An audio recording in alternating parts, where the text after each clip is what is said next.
Okay. Our first presentation for this session is being presented by Allison, and Allison is presenting on winning the fight to reunite pets and people.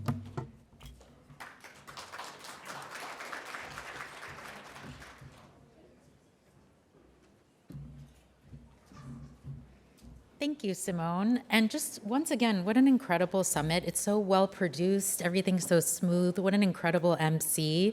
Just want to give you a round of applause. Really, just so appreciate being here. Thank you. I also want to say that I'll be speaking now, but you're welcome to watch a roundtable that we did called Winning the Fight to Reunite Pets and People. It's on California for All Animals, all one word, all lowercase, californiaforallanimals.com, where the folks who were actually doing this work came and spoke about it and gave us their perspectives. It was really a great there's a couple of snippets from it, or you can watch the full-length conversation, which I believe is about 50 minutes. So I spoke about this a little bit the other day, but I wanted to give some context for this talk, also about my journey and how I came to this work. And, I've really been reflecting because a lot of people have come up to me and have talked about their own journeys or talked about what it's like working in their organizations. And what I'm really struck by is that this work is a practice, and that I continue to learn every day, and I hope that I always have that beginner's mind in my approach, and that I continue to learn. And definitely over the 20 years that I've been in this sector, that's been the case. I came in through a lens of animal rescue where no one was good enough for the animals that I was fostering, and definitely have had a shift there. I also have had experience with semi-owned or free-roaming cats and getting them desexed and putting them back. So that's definitely, and I've had a range of experiences there and thoughts. My own lived experience, as I mentioned, as a queer, Latina, daughter of immigrants living in the US and what that means. And also, I really have gained a lot of experience and learning by partnering with human services. And I loved that, I believe it was Jess in the questions earlier talked about motivational interviewing, which was a course that I took that I just found so helpful and really a way to actively listen and talk with people. So this is definitely a continuous journey for me. And I can say in terms of reuniting and getting animals back home, I have come the spectrum as well. I think when I first started in this work, I was very happy to seize animals or to have other people seize animals and to place them in new homes. And really, I think, had a much different view or a harder line on what was cruelty or what was neglect. And to where I've come today, where I know it's horrific to see, but I think it's actually very, we see more of it, but the actual cases of true intentional cruelty are very few and far between. Most of the time, people don't have the resources or don't have the knowledge, or they themselves are in conditions that therefore affect how they're able to care for their animals. So I'm going to ask you all in a minute, but I did do a little bit of digging to see what your return to home rates were here in Australia. And this is what I found from the RSPCA. And this is dog, cats, and other pets as well. And basically what I learned from this is that rates of return have gone down since 2018, as was reported by the RSPCA. This is something that's very similar in the US as well, and something we've been grappling with. So I'd like to share with you today some approaches that folks have taken that have worked and what they've learned along the way. And I'll also include my own experience working with animal management. But I did want to ask, first of all, I'll say this, if there's anyone from the RSPCA who wants to share any of the context around that data, would be happy to hear it. And then I'd also, if anybody's willing, I feel like there's been a lot of talk from the podium, I'll share a mic. If anybody's willing to talk about what your current reality is like at your shelter in terms of return to home or when animals come in, I'd be happy to hear you.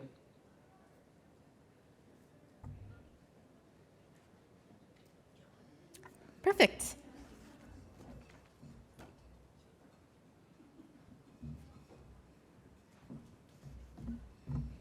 Just from RSPCA Queensland's point of view, because I can't talk about the national one, part of the reason our return to owner has gone down is because there's been fewer strays coming in. So it's just, we're not getting the strays to return to the owner.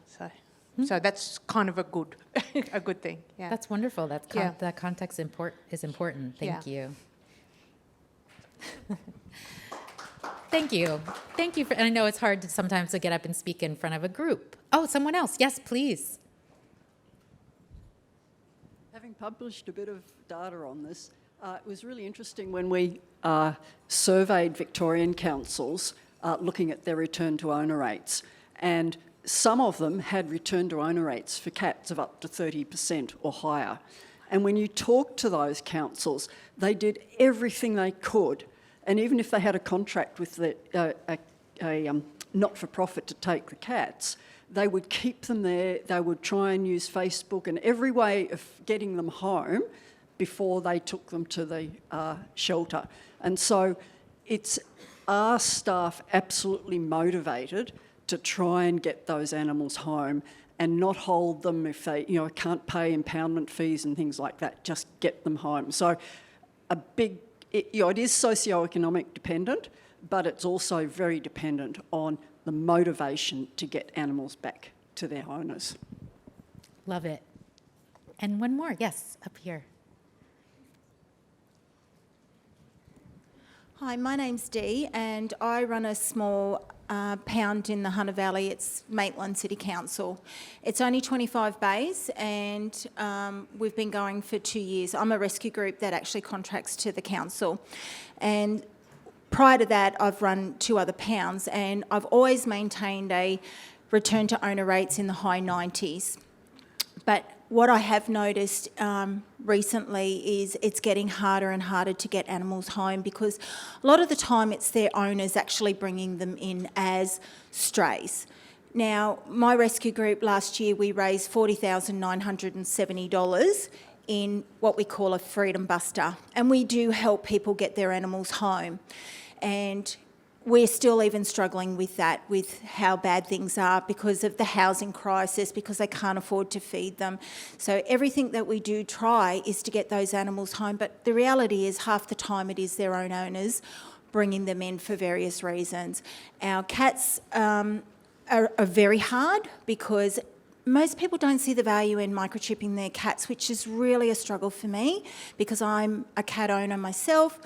And but we do sort of have the return to owner rates for cats around 30%. But we try everything. We're on social media. We put it on every buy, sell and swap site, every community site. The pound site has its own Facebook page. The rescue has it. And we do everything we can. But the reality is sometimes people are just bringing those own animals in because they can't afford to look after them, or something else is going on in their lives. Yeah, thank you so much. Thank you. It's really helpful to hear more about what's going on. And what I heard from you, Dee, also, I didn't hear a lot of judgment in that. I think there could be a couple of things, right? If they're oftentimes, I'll hear folks talk about people who bring in owned animals as strays in a way that's like, they're lying to us, right? Or something's happening.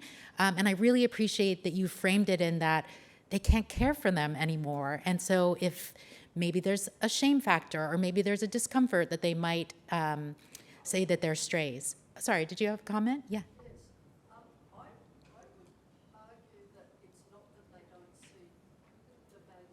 Maybe, if you could repeat it in the microphone. I would argue that it's not about seeing the value of microchipping, and you're in New South Wales, aren't you? So if you microchip your cat, it's a state microchip thing. As soon as you microchip it, you've got to register it. It's $65 to register a cat, and if it's over 4 months of age, and you didn't even acquire it till it was after 4 months of age, but it wasn't desexed, even at the time of desexing and microchipping, you have to pay another $92. So that's up front before you pay desexing. So why would you put the cat on the microchip database so that the Office of Local Government can track you down for not paying fees? And we've got to remove those sorts of barriers for people to get the cats microchipped and desexed. It's just stupid. There you go. Thank you. Thank you for sharing that. And yes, I'm going to talk about fees quite a bit and show you some case studies. And I think really they're not revenue, I think is the short answer. And at least the way that we're trying to handle in some jurisdictions in the US is that animal services is part of the general fund, that it's just in the way that child services needs to be funded and the way that other departments need to be funded, and not a revenue generating source or department. So I worked for Los Angeles County, California Animal Care and Control for 5 years. It is the largest sheltering system, or was at the time, in the US. There's 7 shelters that are a part of this group. At the time that I started working there in 2017, we were taking in over 70,000 animals per year, about a 50-50 split of dogs and cats. The return to home rate was really awful. It was about 1% to 2% for cats and about 10%, maybe 11% on a good day for dogs. There was definitely a lot of pride in the enforcement aspect of the animal management component, which I understood because people had a lot of respect for the job that they were doing. And there was also a lot of components in place, like mandatory desexing, mandatory microchipping, mandatory licensing for dogs and cats. And yet it wasn't fixing it. There were still 70,000 animals who were coming into shelters every year. Fortunately, at that time, and part of a few of us who came on board in 2017 was really to start to explore other options and other solutions. And something that we looked at as an area of opportunity was in terms of return to owner. It already seemed like this is something that we could work on, and we were hearing and learning that people had been trying to come and return and reclaim their pets and couldn't afford the fees. And that often what they were doing is going back home, trying to collect the money, but then ultimately not being able to return gather the money, and they wouldn't get their pet back, and the pet was either being adopted out or was being euthanized. So the length of stay was also very long, and this is something that we decided, reflecting back now, I'm like, oh, we did this, but it was a process, and it took several years. And it's something that we needed to do incrementally. What we did need to do initially was to show that it was going to work. So I'm a very big fan of pilot programs. We said, let's just try this at 2 of our shelters. They were the highest intake shelters. We partnered with a public charity, a national organization, and they were willing to subsidize the fees initially because the county, I guess it's the council here, just was very determined that this was revenue that needed to be brought in. And I think actually our department's budget at the time was $47 million. I mean, but it was a large organization, and we were responsible with bringing in $3 million of that 47 per year. And a lot of it was from either adoption fees or return to owner fees. Needless to say, we never brought in the revenue that we were supposed to. So there's that. So we decided to try a pilot where at 2 of the shelters, it basically was anyone who came in for a first-time reclaim, their animal had gotten out for whatever reason, they would be offered subsidies. So the fees would be completely covered. They would then get desexed, microchipped, vaccinated, and returned back. Right off the bat, we doubled our return to home. There were instances where folks didn't need the subsidy, and that was great. It was applied to someone else. What we also did was do a survey to see who was coming to us, what were the demographics. We collected, and it was completely voluntary. It was after the service was provided. They could then fill out the survey. We collected gender, income. We did we collect? No, we didn't collect race or ethnicity, but we did collect income and household status. What we found was that the people that were coming to those service areas, their average income was about $26,000 per year for a family of 4. And we were also learning, this was an important component. We also asked them what they would have been able to pay to reclaim their pet. And the average that they said was $40. They said if this had been a standard fee of $40, they would have been able to manage to put the money together. But essentially we said, let's not worry about that. Let's just get all of these animals home. So we did double the return to home rate.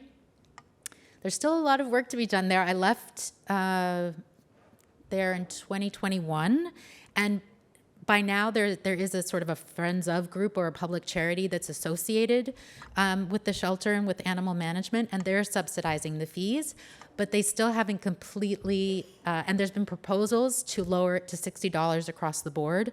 But they're holding fast to the idea of this is revenue, so it still needs to be subsidized. But we definitely saw the difference.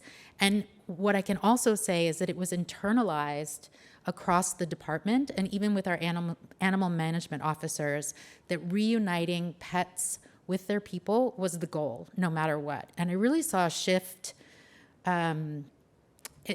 For government, I think it was quite fast of a couple of years of really standing behind that, and for the officers to be rewarded for the reunifications that they were doing. In the past, there was an unofficial quota of citations that folks were supposed to bring in, and that really shifted, where there was then celebrations around reunifications. There was a Compassionate Officer Award that was issued every month, and it was really a culture shift that happened. So I was proud to work there and work within that system. Here's another one I want to talk about, and this, they make me so happy. This was the Westminster Adoption Group and Services, also in California. And they are a private organization, but they have 2 municipal contracts for 2 cities. And when we first met them, I think I met them in 2022, they were like, they had some very choice words about their community members. They had some very strong opinions about their community members. They used some language that was quite troubling. And, we listened and tried to be non-judgmental as well, and just tried to offer some other solutions or some other ideas. We also offered a grant. This is through my current role. We're a granting organization. We offered a grant to pilot out. What would it be like? We'll give you a certain amount of money. Just try waiving the return to owner fees and tell your community about it. That's the other thing, because we've seen in some instances where it's a secret. They're waiving fees, but they don't tell anyone. Or there was another one that I saw where it says, the advertisement said fees can be waived, and then the asterisk was subject to potential criminal prosecution, which is like, that's a trap. I am not coming anywhere near your organization if I see that asterisk. So just keeping that in mind. So we said to this group, get to know your community. We're going to give you this money. If it doesn't work, then you can tell us to, leave you the hell alone, but just try it out. So they did. And I really urge you to listen to this roundtable, because they talk about the journey that they took, and it's quite incredible to see the 180 that they've done. They learned that their community members speak Spanish, and they also have a Vietnamese community. They started translating their documents into both of those languages. They started using, I don't know if it's available here, it might be, but anyway, it's called Fiverr.com, where you can hire someone to do translations. They started talking to their community members. They shared a story with us where they said a person started crying, and then when they brought the dog out, the dog jumped into their arms, and they completely transformed how they thought about their community. And you could see even in the way that they carry themselves now. Before, when we first met them, they were downtrodden, and they were like, our community sucks. They don't care about animals. They're the worst. And just to see the humanity that evolved after they got to know people and they got to understand that they had been actually creating an adversarial situation, right? Where people were coming in, they were hearing the fee, and people were getting upset. I was talking with my partner last night and saying, like, if we couldn't get our 2 dogs back, I think I would be in jail. You know, like I would really, I'd lose myself. I was going to say my shit. I would, trying to get my dogs back. So understanding what that level of anxiety and fear that can come out. So they collected metrics on the program to compare year over year, and more than doubled the return to owners that they have. And, you know, I'll say this is also not a linear process. They are not able, once the grant funding was over, they weren't able to continue that. However, they are so committed to this that they're now finding other solutions, that they're explaining fees to people. They're trying to find payment plans and different options. So all of that to say is that it doesn't have to be black or white, or just we're going to do all these changes right away. Just try to do what you can. And I think once the philosophy is there and the culture shift is there, so much is possible. This is another case study, and this was actually one of our colleagues who works with us, used to manage the Visalia Animal Services, also for the city of Visalia. So it's a municipal shelter, and they have animal management services. And she is a personal hero of mine. She is what I would call a positive disruptor. She did not have the leeway to waive fees. And once again, I just urge you to listen to her beautiful story. Her name is Ivy. But she was faced with people coming in to reclaim their pets, not being able to afford the fees, and them leaving heartbroken and crying in her lobby. And she reached a point where she said, you know what?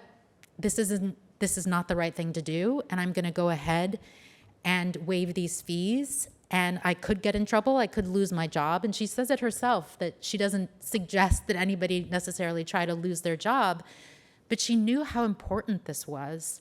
And so what she started doing, which I think is quite brilliant, is when people would reclaim their animals and they'd have a positive experience, she would ask them to write a letter of support. And she collected all those letters of support.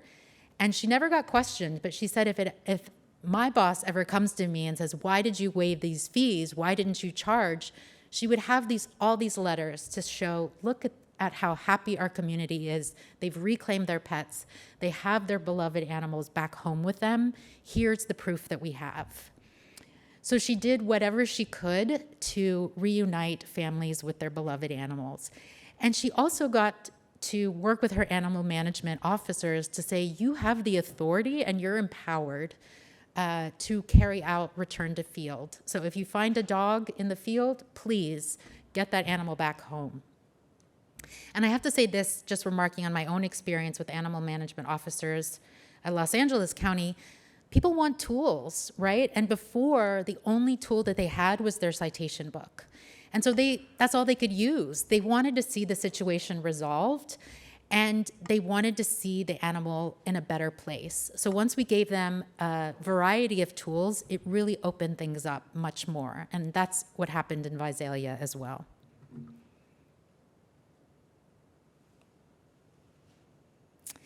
And then this last one, she just also, would love for you to hear all of these talks. Also on CaliforniaForAllAnimals.com. The person who manages the Bryan Animal Services in Texas, her name is Ashley Rodriguez. She just recently did a call for us and talked about her program.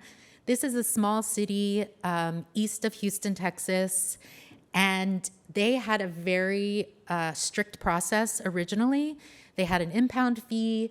They had a daily boarding fee. I think you have some similar service, fee schedules set up here as well. And then they had an option of the microchip. And they had a very low return to owner rate. She came in and she had been learning from other organizations. I think she was also learning from the Human Animal Support Services that you heard about. And she convinced her municipality and her council to completely get rid of the fees. She showed them that it actually wasn't generating any revenue and that it was actually costing them much more money to keep the animals for a longer period of time and euthanizing them in many cases.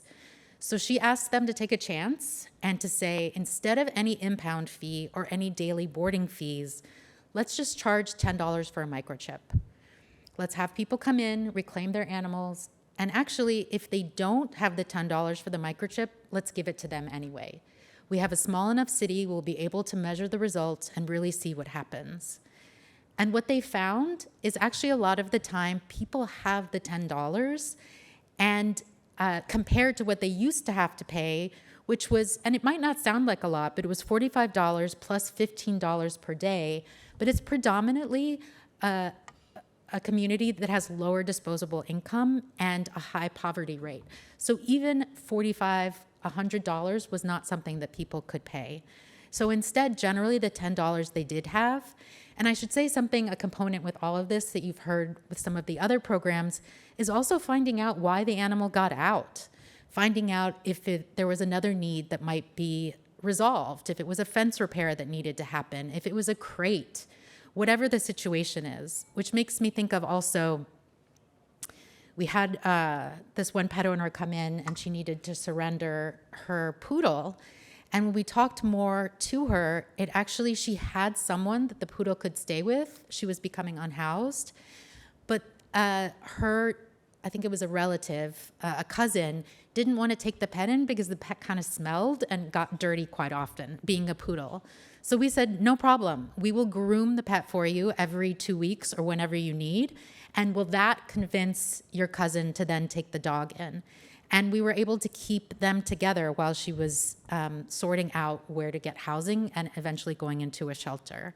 So just the idea, too, that you can find out what's going on with people instead of just issuing a citation or just being fixated on the fee component of that.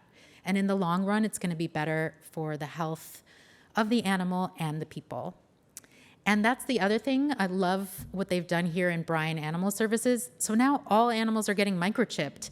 And what they can do, they call them frequent flyers, those dogs that just keep getting out. And I don't know if you have a lot of those here, but for us, huskies get out constantly and are frequent flyers and can burrow and escape. And so why penalize that if it's challenging sometimes even for a shelter to keep some of those dogs in and they'll find their ways out? So better to get those animals home. And I think we've heard a lot about this for the past couple of days, about building trust over fear. And I think that's something that we have to look at for ourselves as well. I was having a great conversation over lunch, and thinking about we're asking, or let's say I'm asking you to remove barriers, or as organizations, or maybe you're partnering with another organization and asking them to remove barriers. But I have to be modeling that as well. So even in thinking about my own programs or the grant applications that we make people fill out, initially it was quite lengthy and we asked for a lot of data and people were having a lot of problems with it. And so we really needed to take a look at our applications and say, who is this serving? And also, what are we going to do with all of this data? Because if we're collecting all of this, who's going to read it? Who's going to analyze it? And then what? To what end? So we completely slashed the data component of our applications and just ask very simple questions now. How many animals do you take in? How many do you adopt out? And how many do you have to euthanize? And that's it. And it really is about building trust over fear along the way.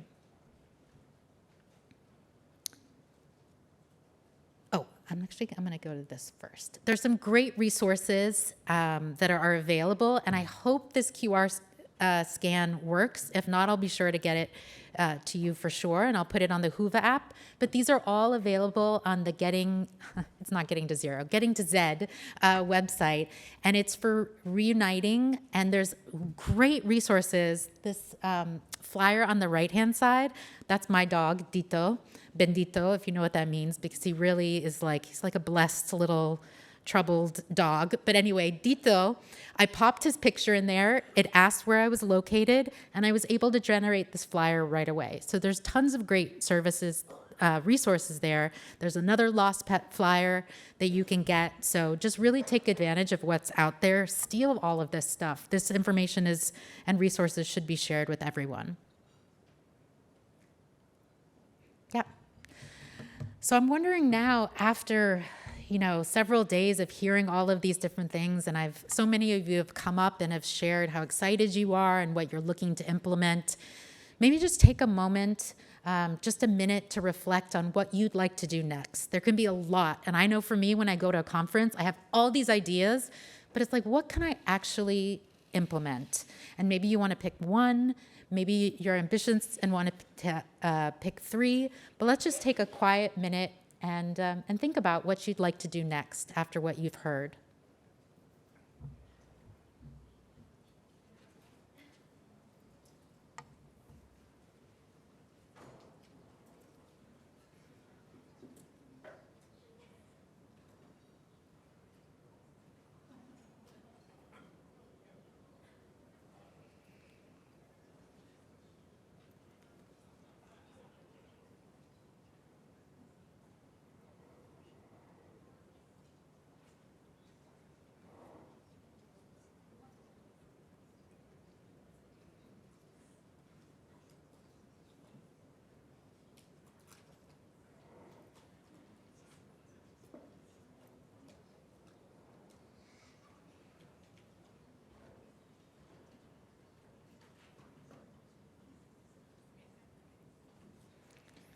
Thanks for doing that. And I took time myself. And what keeps coming up over the past couple of days is how small the world actually is, and how important connection is, and not doing this work alone.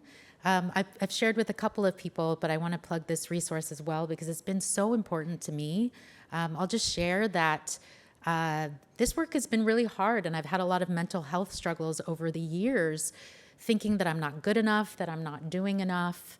And it wasn't really and I've gone to therapy, I've done a lot of things, take medication, but it wasn't really into this new offering that's come out. It's called The Journey You Own. Look it up. I'm sorry that I don't have it here, but I'm happy to share it in Whova as well. It's a veterinarian. Her name is Dr. Jyoti Robertson, and she's been practicing for many years as a veterinarian, but she also does mindfulness and does a lot of meditation. And what I love about her resources is that they're all free. And they're very, very practical, which is something that really resonated with me because I've taken other compassion fatigue courses or other types of resources, and it didn't feel realistic to me, especially working in such a high volume, high intake shelter environment. I'm like, you don't really understand what I'm going through. And I don't have time to go sit down and just take time for myself. That's a lot of luxury. And also, often people who work in shelters and are doing the kennel attendant type work might be also working another job or have families to take care of. So The Journey You Own has a lot of contemplative practices that are very practical, that you can actually do while you're working, and that I'll speak for myself, remind me that I'm not alone, that I do have options, and that everything that I really need is inside myself. So thank you for listening to that. I hope you'll check it out. And thank you so much for being here and keeping an open mind.